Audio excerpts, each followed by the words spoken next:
Welcome to the Exam Study Expert Podcast, helping you ace your exams at school and university through the psychology of high performance and the science of studying smarter, not harder. It's my pleasure to introduce your host, the Cambridge-trained memory psychologist and exam success coach, William Wadsworth. Hello and welcome to the Exam Study Expert Podcast. The British Education Research Association is the major academic association for education research here in the UK. And every September they run their big annual conference, bringing together researchers, academics and educators from across the country and indeed overseas to discuss some of the latest and hottest research in education.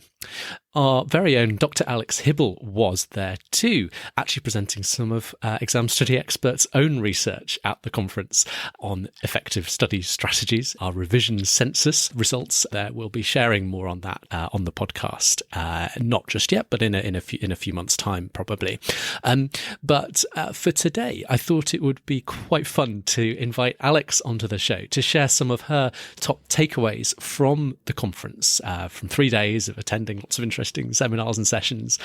So today she's going to run us through some of her top little snippets and takeaways that would be interesting to share with you all based on what's new and interesting in education research. Most of what's presented at conferences like this is presented for educators or teachers, and while we do have a fair few of those listening to this show, most of you are students or scholars yourselves. So Alix is, throughout this episode, adding practical implications for what the research means for you as an individual learner in terms of tips and strategies that might actually help you.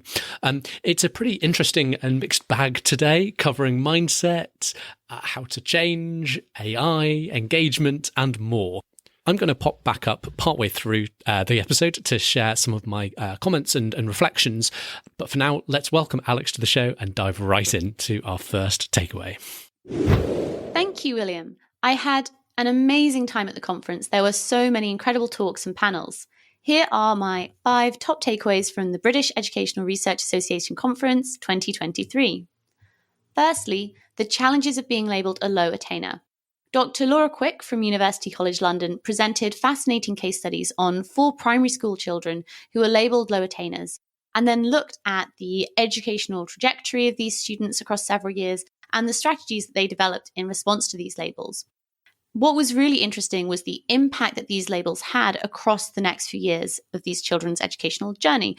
These students were not only continuing to struggle academically, but they were much less engaged in class and showed a lot of emotional distress as a response of these labels. And it's not just students who are affected by the label of low attainer.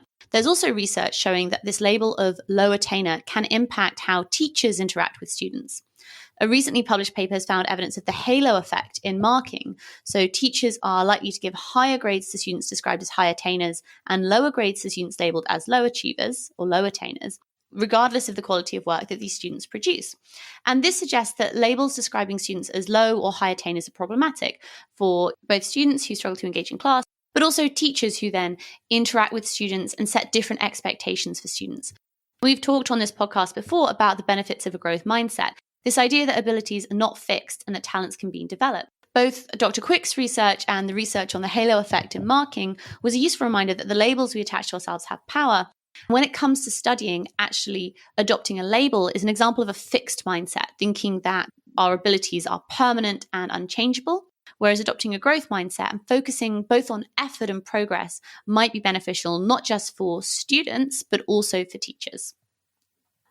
Another session that I attended that I thought was really fascinating was a session looking at school readiness, so how schools can adapt and evolve when they get into difficulties. This was spearheaded by a fantastic talk from David Lynch, looking at schools in Australia and the differences between schools where the culture and attainment of students can be dramatically improved with intervention, and schools where, despite intervention, changes in funding, staff, and government involvement, there's no change, there's no improvement in attainment. And this got me thinking about the values I see cropping up in students that show the largest improvements in their study skills and eventual attainments. In Australia, they used an ACE framework, where the ACE stood for alignment, capability, and engagement. And in students, I think it's the E of this ACE framework that's the most important, engagement. Students who engage in their subjects, both in their curiosity and their interest, in the subject matter and in the process of learning, these are the students that go on to excel, no matter their starting point. And maybe taking this idea from David Lynch's talk about engagement as a starting point, read around the subject and find something that sparks your curiosity and increases your engagement in that subject as a way of increasing your readiness for change. So I'm just going to pop up to comment on the first couple of takeaways there. So the power of labels we or others give us to shape our identity, our beliefs about what we can do, and ultimately what we do and what we do achieve. It's a really, really interesting topic. We've talked about this, as Alex said on the podcast a couple of times before. One particular tip, if you want to go and explore this topic in more detail, the past episode with Professor Tim Wilson is a really good one for more on his concept of story editing, or what to do if you do end up with a label or belief that's not serving you well. Then there's that second one just now about readiness for change, to do what it takes to grow and improve, and all that starting out with engagement, both in the subject matter itself, but also in that kind of meta game of learning how to learn more effectively, which we're such fans of here on the Exam Study Experts podcast. Okay, Alex, back to you for our final set of 3 takeaways today, where we'll be looking at what it takes to get the most out of virtual learning over Zoom, Teams and the like, how to interact with AI tools like ChatGPT, and what the research says about the importance of participation in your classes. Over to you. The third takeaway I'd like to talk about is virtual learning. And this was a theme across this conference and across several conferences this year. Virtual classrooms, where learning is online, can include game and virtual reality elements, and they can be much more flexible than physical classrooms. One issue of virtual classrooms is that it can reduce the interactions with other students, and it can increase disengagement in class, where students lose focus and can switch off. So across several panels and talks and posters across the conference, the pros and cons of virtual classrooms were discussed. One of the posters I found particularly interesting was from Exeter University, looking at how virtual laboratories can be used for practical classes. One of the phrases I heard was making the invisible visible. In these physics practicals in the virtual classroom, the pressure in water and the electricity around a circuit were made visible, whereas in a real classroom doing this practical, these forces would remain invisible. And in this research, students were compared between the laboratory-based practical in the school and the second half of students who did the practical online. Interestingly, and surprisingly to me actually, the students who learned in the online practical retained more knowledge than the physically present students when tested several weeks after. However, while the virtual lab was great for retaining knowledge and enhancing the understanding of the core concepts, it didn't develop the practical skills that are necessary.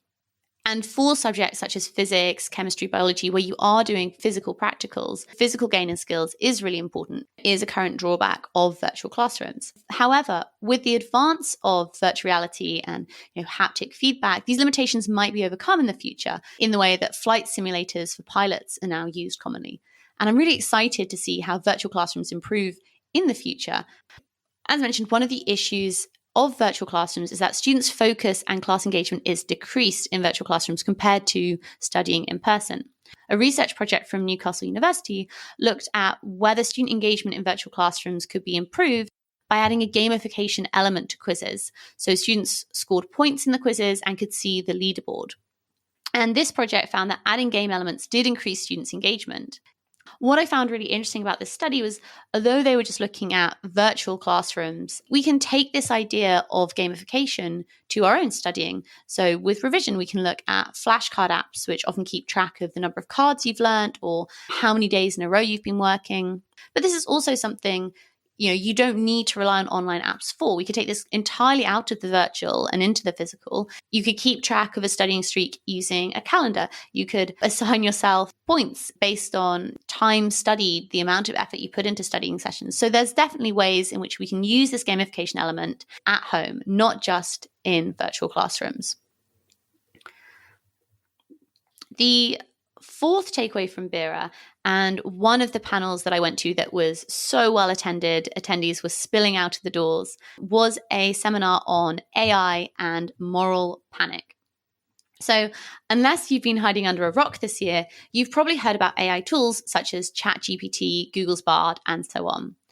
There's a lot of fear among educators that scholars could start to use AI to bypass learning and understanding, effectively that there's a whole new wave of academic dishonesty about to break. This session got a lot of interest, and I think one of my top takeaways was that most students don't actually want to be dishonest, and maybe there needs to be more done by educators to make it clear what the valid and honest ways to use AI tools are to support and not supplant learning, like using ChatGPT to help research for a topic, but not to write the essay itself. A fascinating discussion in the session turned to what's the point of modern education, whether students are going to school and going to university to leave with just qualifications or whether they're going to leave with knowledge. ChatGPT and large language models might be a really easy way to churn out low quality, repetitive, and unoriginal work. But as a student, using these, you might be cheating yourself of a valuable learning opportunity. There are, however, lots of smart ways in which large language models can be used to enhance learning. So using ChatGPT to give you prompts for an essay so you could write lots of essay plans during revision, or even to check that you haven't missed out vital steps in an explanation, almost like using it as a personal tutor. I think that discussions across the last year around ChatGPT, both at this conference and with educators across the year, we've really come to think about the best use of ChatGPT as a tool. How can students use ChatGPT in the same way that they use a calculator in math? It's obviously important to be able to operate without the calculator, but also to know what a calculator can do when it can do the heavy lifting in calculations and leave your minds free for the more difficult parts of the operation. My final takeaway is all about research into the different ways in which students engage in class environments. You've probably experienced for yourself that there are some classes where you're really keen to engage in class discussions and other classes where you're less keen or might even shy away into the background and hope that your name isn't called upon. Research was presented at the conference looking at common trends across students. When looking at student engagement, researchers are looking at how much students were vocally participating, that is, responding to questions and engaging in class discussions, and how much students were silently participating in class, such as making notes. And what the researchers found is that the highest achieving students were both actively engaged in vocal participation and also actively engaged in silent participation. And perhaps unsurprisingly, the students who were struggling were both not vocally engaged and also not silently engaged. What I found the most interesting was looking at the students in this middle zone. When it came to students who were either actively engaged but didn't do much silent participation, or were really engaged in silent participation but less actively engaged, so taking lots of notes but not engaging in discussion, the best predictor of attainment was the vocal participation, suggesting that engaging in class is critical in getting the most out of your lessons. It can be really daunting to start contributing more in class. And if you're a student who shies away from classroom discussions, maybe that could be one of your resolutions for this academic year. Conversely, if you're a student who's already great at engaging in class discussions, have a think about whether your silent participation could be improved. Are you taking effective notes during class discussions? Are you benefiting from the comments and questions that your peers are asking? This research for me highlighted the importance of active engagement in class as laying strong foundations for learning across the year. I hope that you found this interesting. One of the other reasons I was at the BIRA conference this year was to present our own research on the revision census that we've run for the last 4 years at Exam Study Expert. And if you'd like to learn more about this research, we'll be doing a dedicated episode on the podcast sometime in the coming months. And if you can't wait till then, you can check out some of the headlines at examstudyexpert.com/student-revision-data. Thanks for joining me today and wishing you every success in your studies.